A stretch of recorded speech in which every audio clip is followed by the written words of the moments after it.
The crystalline walls of the Etherian throne room pulsed with an uncomfortable rhythm that reminded Jake Sullivan of his own accelerated heartbeat.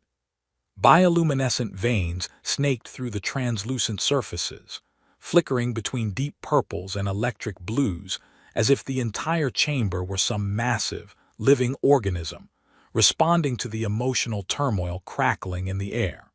"Well, this is awkward," Jake muttered under his breath, trying to lighten his own mood as he stood before the most powerful being in 3-star systems.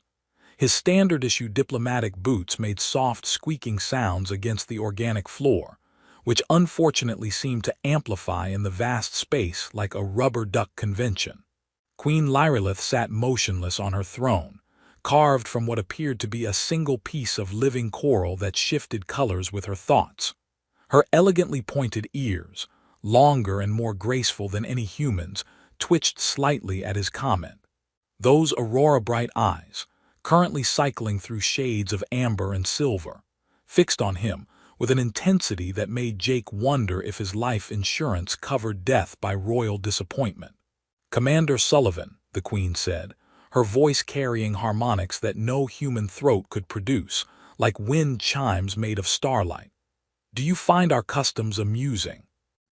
Jake's diplomatic training kicked in, though it felt about as useful as a chocolate teapot in a supernova. "Your Majesty, I find many things amusing when I'm terrified. It's a charming human defect. Last week I laughed at a neutron star reading because I thought it was particularly grumpy-looking." The Queen's expression didn't change, but the bioluminescent patterns in the walls shifted to a warmer hue. Progress, maybe, or possibly, the room was just preparing to incinerate him more efficiently.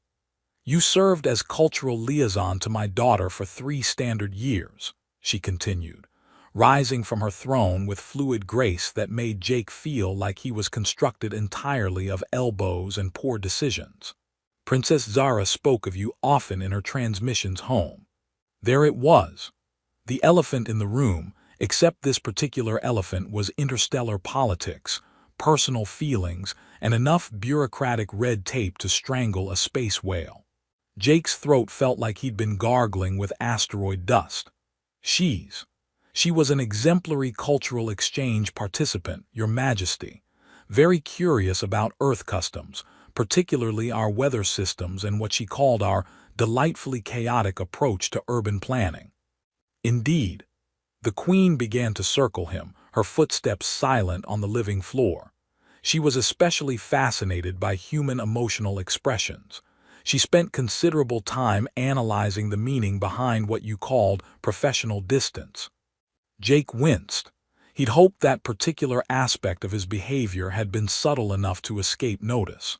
Apparently, he had the stealth capabilities of a supernova in a quiet neighborhood. "Your Majesty, She also mentioned your peculiar habit of retreating whenever she attempted to engage in what her cultural studies identified as meaningful interpersonal connection." The Queen stopped directly in front of him, close enough that he could see the faint luminescence beneath her skin, like stardust made flesh. "My daughter returned home believing she had somehow offended your species' customs." The guilt hit Jake like a cargo freighter at full impulse. He'd known his behavior had been confusing, but hearing it laid out so plainly made him want to crawl into a nice, safe black hole and contemplate his life choices.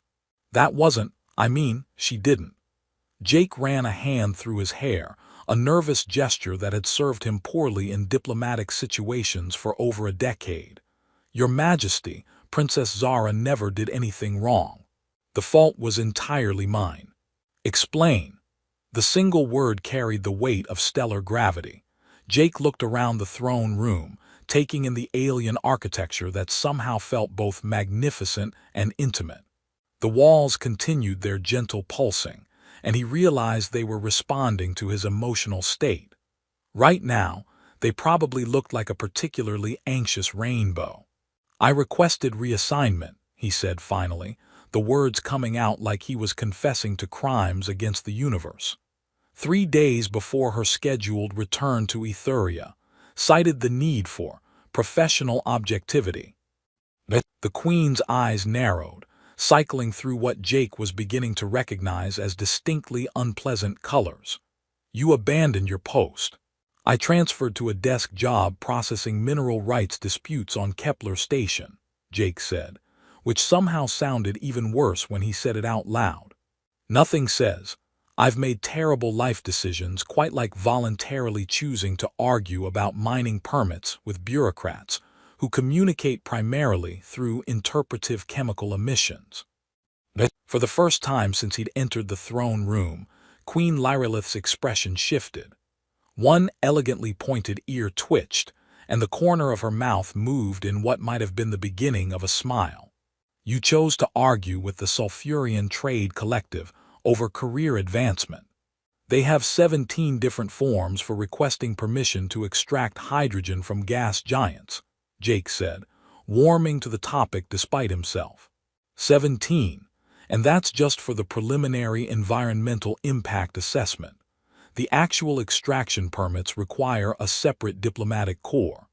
The bioluminescent walls flickered to what Jake hoped was a more amused shade of blue-green.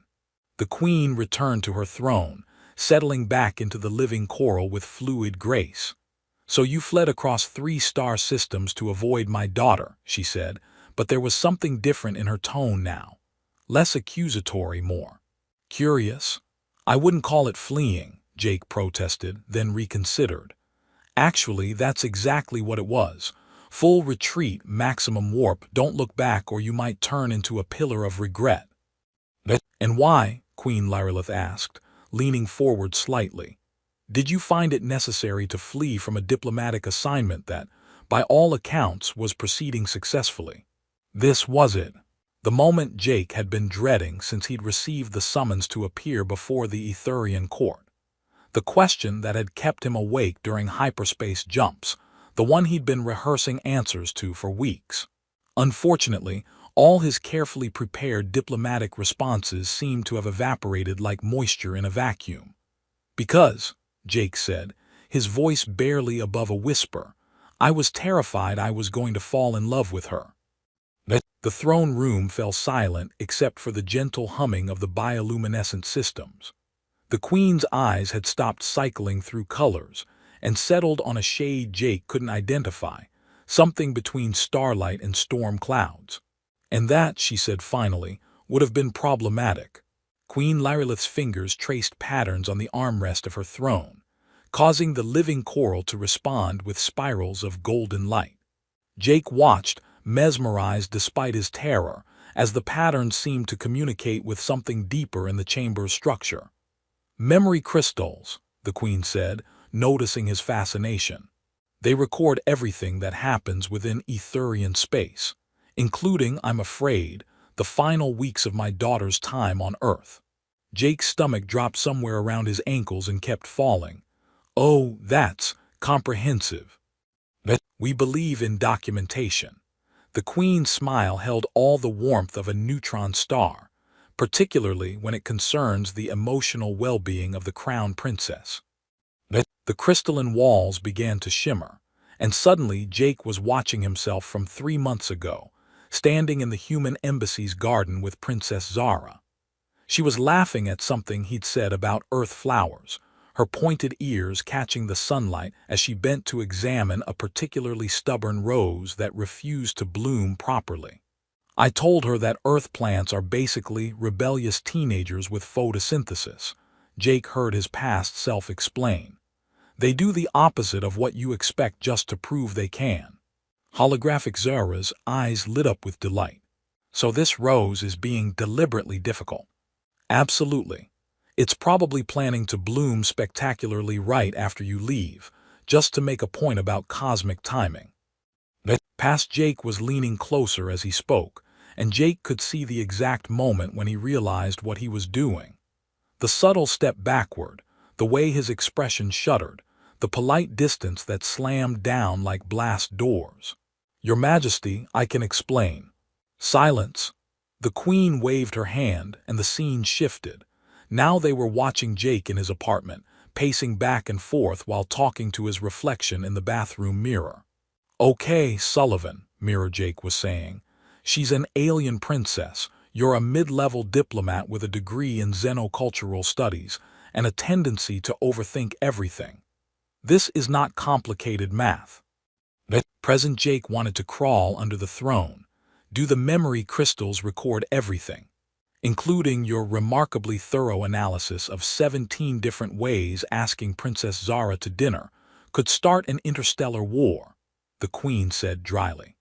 My personal favorite was scenario number 12, where you somehow concluded that sharing human cuisine might be interpreted as an attempt to poison the royal family. That was a legitimate concern. I didn't know if Etherian digestive systems could handle pizza. The cheese alone could have been considered a biological weapon.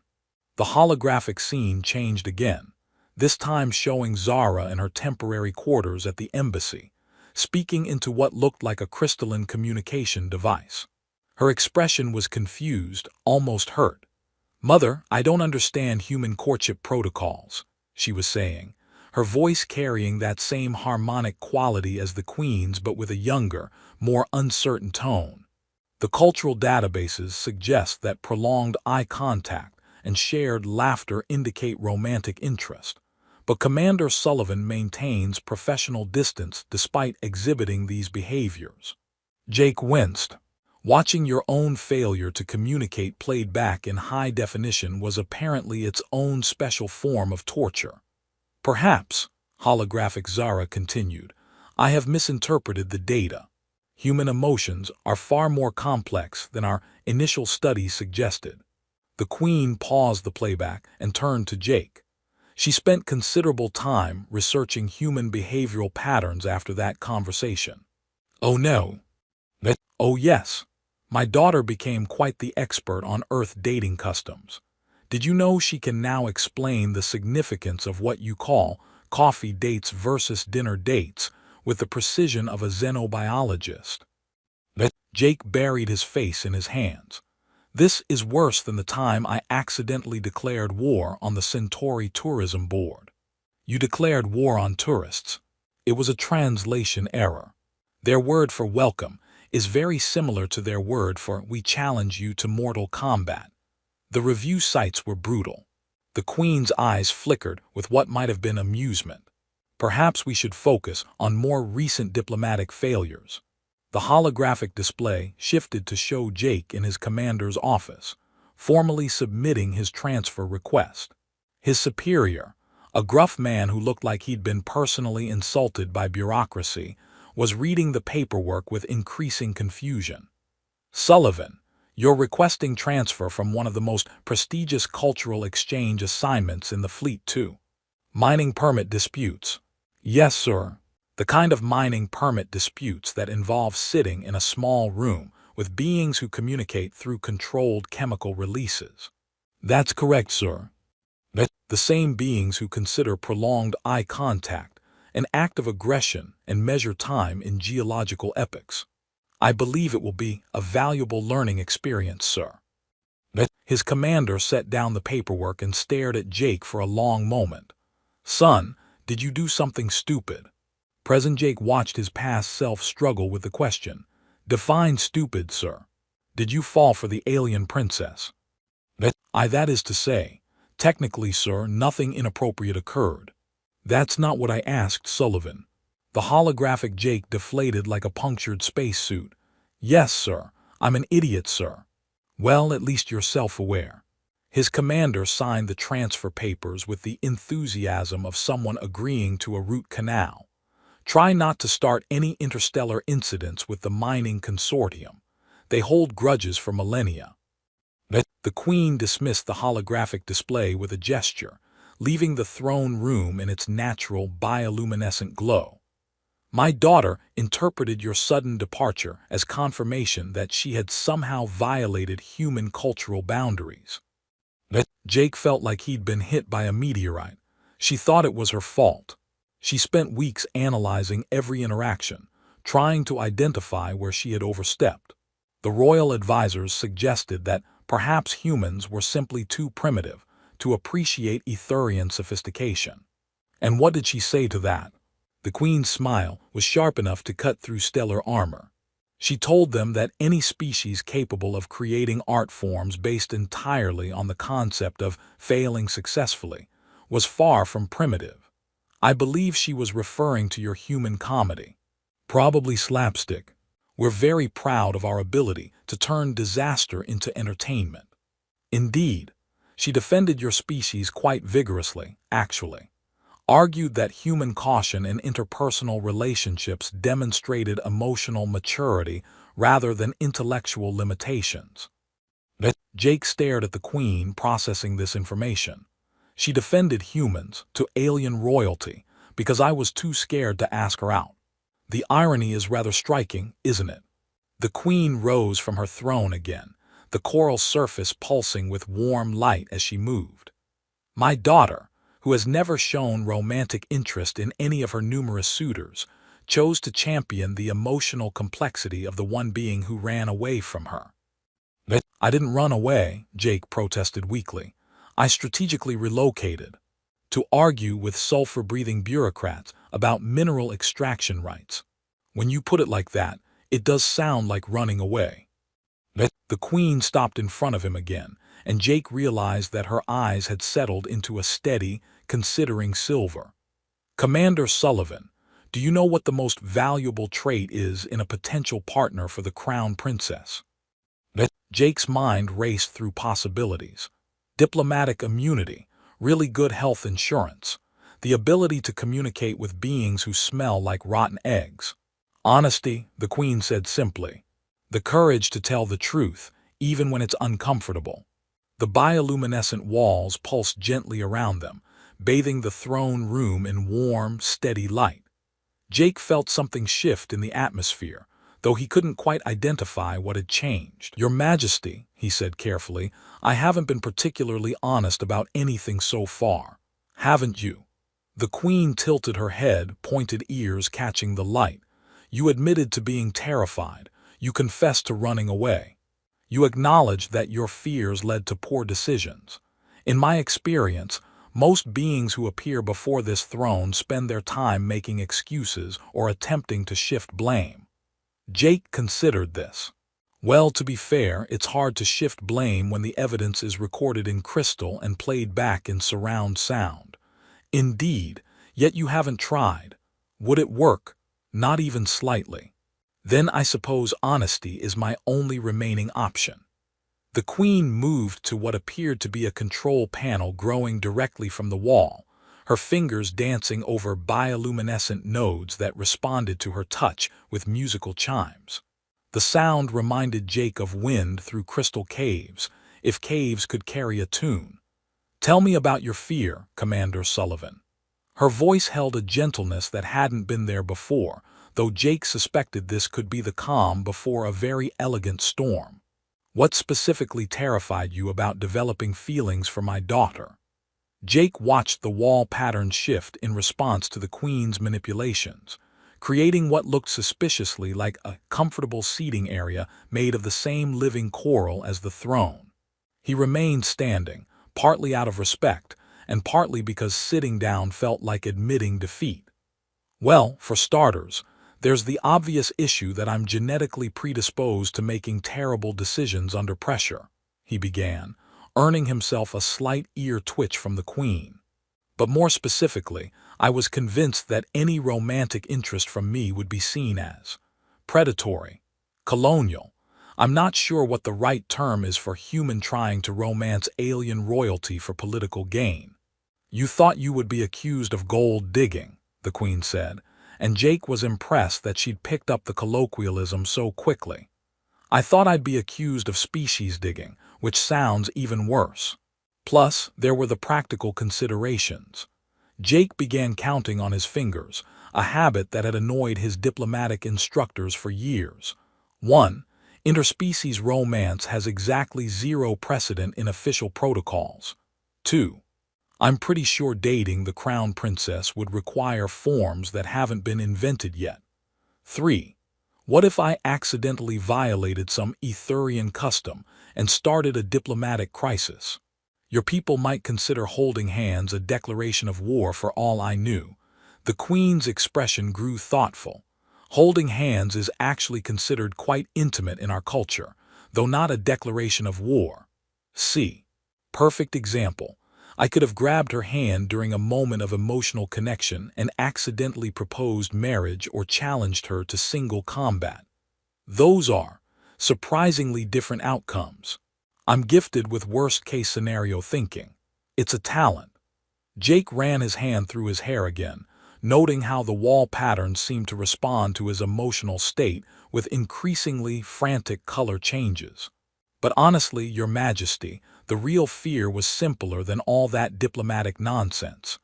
The Queen settled into her newly grown chair, which molded itself to accommodate her graceful posture. Continue. I was afraid she was too good for me. The words came out in a rush, like escaping atmosphere through a hull breach. Princess Zara is brilliant, curious, kind, and she laughs at my terrible jokes about photosynthetic teenagers. She speaks 7 languages, including 2 that don't use sound waves. She can navigate by stellar cartography, and she once fixed our embassy's malfunctioning air recycler with what appeared to be intuitive understanding of atmospheric chemistry. She does have a gift for environmental systems, the Queen murmured. Meanwhile, I'm a mid-level diplomat whose greatest achievement is not accidentally declaring war on anyone this year. I tell jokes to cope with stress. I have an irrational fear of automated food dispensers, and I once got lost in my own apartment after they rearranged the furniture. The Queen's eyes brightened with what Jake was learning to recognize as suppressed laughter. You fear automated food dispensers. They're unpredictable. You press coffee, and sometimes you get coffee. Sometimes you get what appears to be liquid despair. There's no consistency to their madness. I see.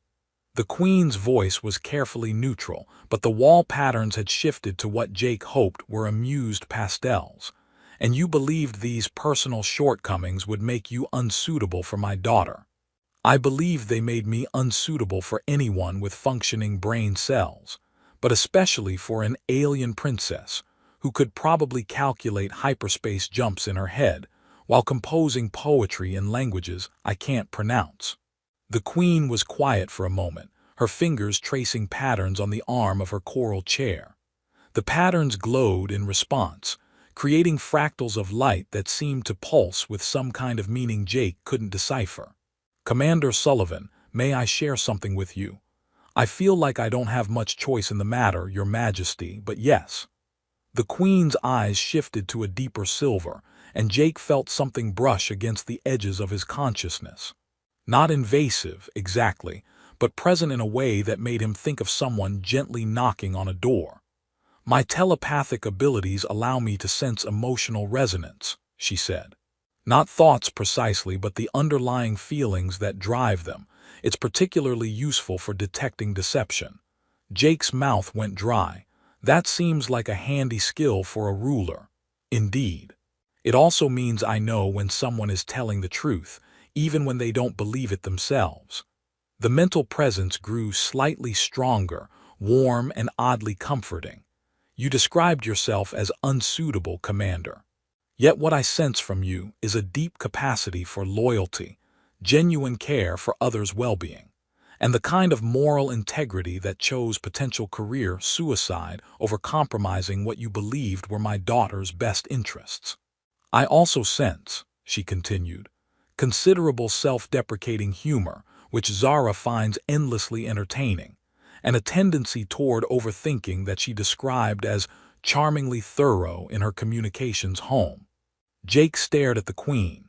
She said I was charmingly thorough. She also said you were refreshingly genuine in a profession that rewards calculated responses. I believe she was comparing you favorably to the various suitors who have approached her with prepared speeches about political alliances and trade agreements. Wait, she has other suitors. Jake felt an unexpected surge of something that might have been jealousy if he'd been willing to admit to it. Dozens. The Queen's smile turned predatory. Representatives from 7 different species, all eager to form strategic partnerships through marriage.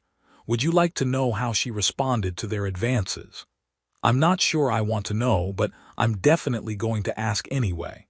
The queen gestured, and the wall panels lit up again, displaying what appeared to be a formal dining setting. Princess Zara sat at the head of an elegant table, listening politely as a being that looked like a cross between an octopus and a business suit delivered what sounded like a prepared presentation. As you can see, Your Highness, a union between our peoples would provide significant economic advantages, the suitor was saying, his tentacles gesturing emphatically. The cephalopod consortium controls 17 trade routes through the Andromeda Arm, and our reproductive cycle ensures genetic diversity across multiple generations. Holographic Zara nodded thoughtfully. And do you enjoy Earth comedy, Ambassador? The suitor paused, clearly not expecting the question. Comedy is not typically relevant to interspecies negotiations, Your Highness. I see. And what's your opinion on the rebellious nature of photosynthetic organisms? I'm afraid I don't understand the question. Zara smiled politely and changed the subject, but Jake could see the exact moment she mentally filed the suitor under, not compatible with Jake Sullivan's sense of humor. The scene changed, showing a different suitor, this one humanoid but with crystalline skin that reflected light in rainbow patterns. He was presenting what appeared to be a holographic portfolio of his achievements. My academic credentials include advanced degrees in stellar engineering, quantum mechanics, and interpretive dance, he announced proudly. I have composed symphonies that can be heard across 3 solar systems, and my net worth exceeds the gross domestic product of most colonies.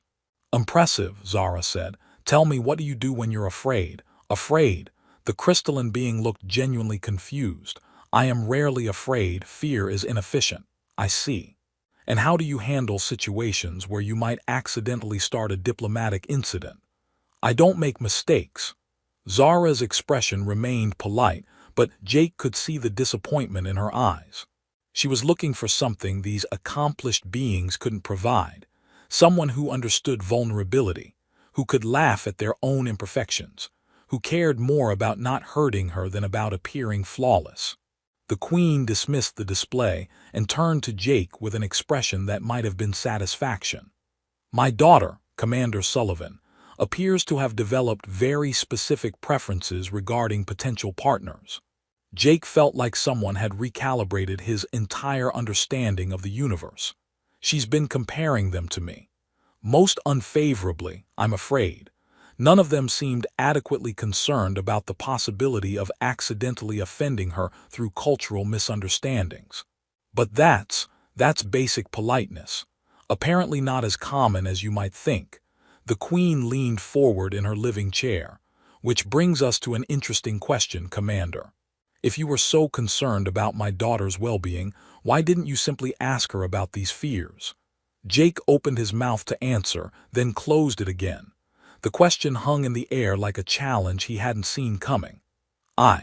He started, then stopped. I honestly don't know. I think I was so busy trying to protect her from my own feelings that I forgot she might have opinions about the situation. Indeed. And what do you think she would have said if you had simply explained your concerns? Jake considered this, really considered it for the first time in months. She probably would have told me I was being an idiot. Almost certainly. The queen's telepathic presence suddenly intensified, and Jake felt his consciousness gently pulled into something that felt like diving into warm starlight. He found himself experiencing memories that weren't his own, Zara's memories, flowing through him with crystalline clarity.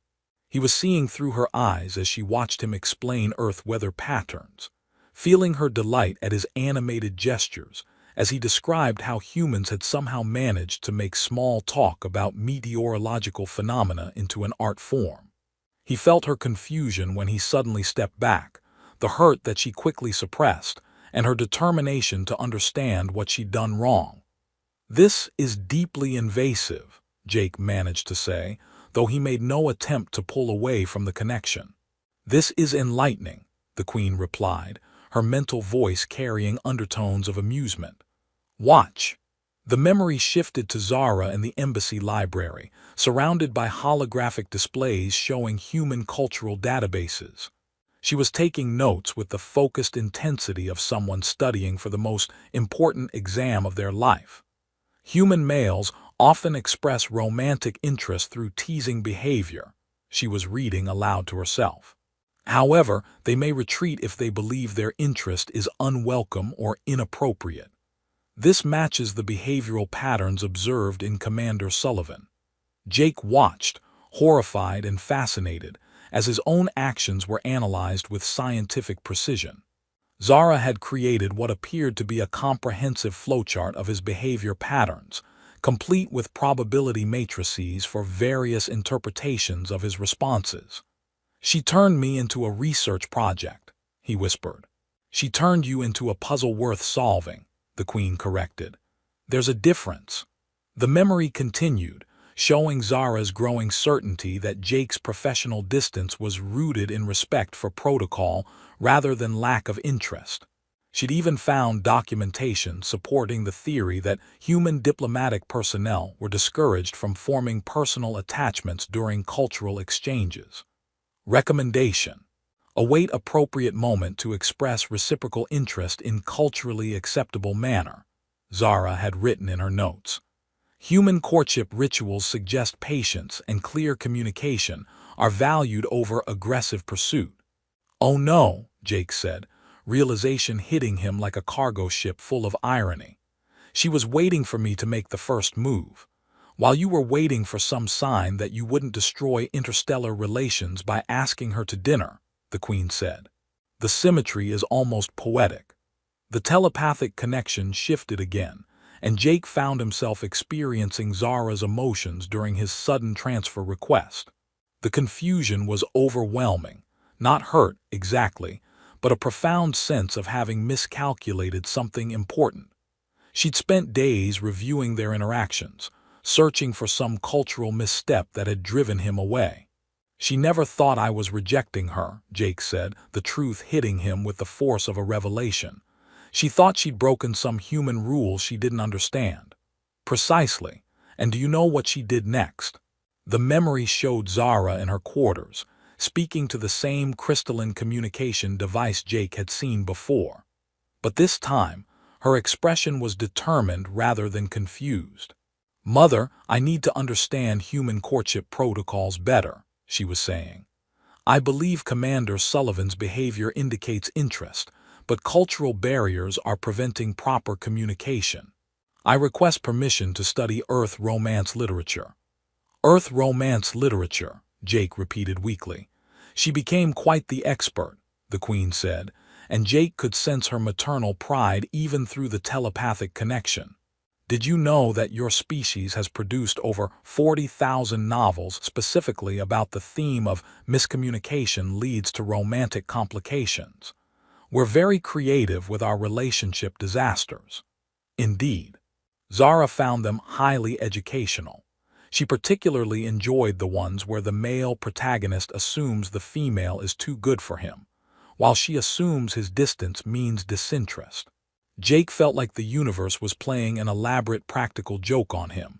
"She read books about us. She read books about humans in general, but yes, she found certain patterns remarkably familiar." The Queen's mental presence grew warmer, more amused. "She also learned to make what you call coffee in 17 different preparation methods, studied earth music, and can now explain the cultural significance of what she terms the dinner versus coffee date hierarchy." The telepathic connection gently released him, leaving Jake standing in the throne room with the distinct feeling that his entire understanding of the past 3 months had been reconstructed from scratch. "Your Majesty," he said carefully, "what exactly is happening here? You are being tested, Commander Sullivan, and somewhat surprisingly you are passing." "I'm passing. I've admitted to cowardice, poor decision-making, and running away from my responsibilities. If this is passing, I'd hate to see what failure looks like." The Queen rose from her coral chair, which began to dissolve back into the wall as she moved. "You have admitted to being human, which is precisely what my daughter finds most attractive about your species. You are flawed, honest about those flaws, and more concerned with her well-being than your own advancement." The bioluminescent walls began to shift, creating what looked like a doorway where none had existed before. Soft light spilled through the opening, and Jake could hear what sounded like someone pacing nervously on the other side. "The dozens of suitors who have approached Zara," the Queen continued, "offered perfection. Political advantages, genetic compatibility, flawless credentials, and absolute confidence in their own superiority. What they could not offer was the vulnerability that comes from genuinely caring about someone else's happiness more than your own success." Jake stared at the doorway, his heart doing something that probably violated several laws of physics. "Is she? She has been waiting in the adjacent chamber throughout our conversation," the Queen said. "She insisted on hearing your responses directly, though she was too nervous to be present for the initial questioning." "She's nervous." Jake felt a surge of something that might have been hope if he'd been brave enough to name it. "Terrified, actually. She's convinced that your transfer request was a polite way of indicating that her feelings were unwelcome, despite her research suggesting otherwise. She's also worried that she may have misinterpreted human cultural cues and inadvertently made you uncomfortable." Jake looked at the Queen, then at the doorway, then back at the Queen. "So we're both idiots. Spectacularly so. It's rather endearing. Your Majesty, before I go through that door and probably make an even bigger mess of this situation, I need to ask something." The Queen tilted her head, pointed ears catching the shifting light from the walls. "Do you actually approve of this? Not just as a test or an entertainment, but really? A human and your daughter?" The Queen's expression grew serious, and for a moment Jake saw not the ruler of an interstellar empire, but a mother concerned about her daughter's happiness. "Commander Sullivan, I have watched my daughter interact with dozens of potential partners over the years. Accomplished beings from across the galaxy, each offering substantial advantages to our empire. Not one of them ever made her laugh the way she did when she told me about your theory that Earth plants are deliberately contrary." She moved closer, and Jake felt the gentle touch of her telepathic abilities again, not invasive this time but warm and reassuring. "Not one of them ever spent 3 days researching atmospheric chemistry, because she mentioned being concerned about the embassy's air recycler. Not one of them ever asked her opinion on matters outside their own expertise, or showed genuine interest in her thoughts rather than her political position." The Queen reached out and touched Jake's shoulder, her skin warm despite its faint luminescence. "Most importantly,